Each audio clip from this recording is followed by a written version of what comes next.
সেই বছরটা ছিল সব এসএসকের পরের বছর। আমি প্রথমবার কোচিং সেন্টারে গিয়েছিলাম ক্লাসের জন্য। হেডফোন কানে, চোখে ঘুম আর মাথায় একরাশ অনিচ্ছা। আর ঠিক তখন ও ঢুকল ক্লাসরুমে। একটা নীল সালোয়ার, কাঁধে ব্যাগ আর চুলগুলো ভেজা ভেজা। আমি হেডফোন খুললাম, ঘুম ছুটে গেল। এটাই ছিল আমাদের প্রথম দেখা। সে ক্লাসে সবার পেছনের বেঞ্চে বসত, আর আমি এসেই হালকা মাথা নেড়ে বলতাম, সিট ফাঁকা আছে। ও কিছু বলতো না, শুধু ব্যাগটা একটু সরিয়ে দিত। ওর পাশে বসলে কেমন যেন অদ্ভুত ভালো লাগা হতো, নীরব বোঝাপড়ার মতো। প্রথম যেদিন কথা বলি, ও বলেছিল, তুমি সবসময় একা আসো? আমি হেসে বলেছিলাম, আমি আসি শুধু তোমার পাশে বসতে।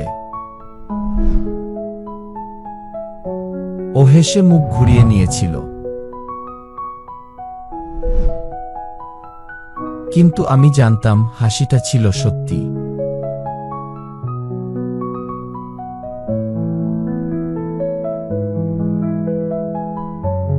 শেষ দিন বলেছিলাম, এই ব্যাচ তো শেষ হয়ে গেল। এরপর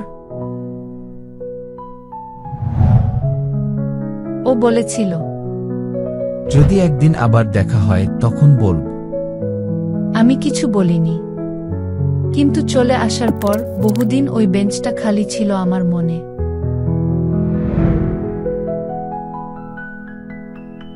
আর দেখা হলো না আমাদের। আজ অনেক বছর পর একটা কোচিং সেন্টারের সামনে দাঁড়িয়ে থাকলাম কিছুক্ষণ। সেই ঘ্রাণ, সেই ভেজা বেঞ্চ, আর মনে হলো ও পাশের চেয়ারটায় এখনো বসে আছে।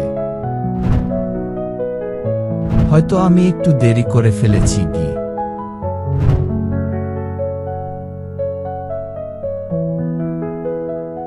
সব ভালোবাসা শুরু হয় গল্প দিয়ে, কিছু শেষ হয়ে যায় একটা বেঞ্চে বসেই। আর এই ভার বয়ে বেড়াতে হয় নিরন্তর।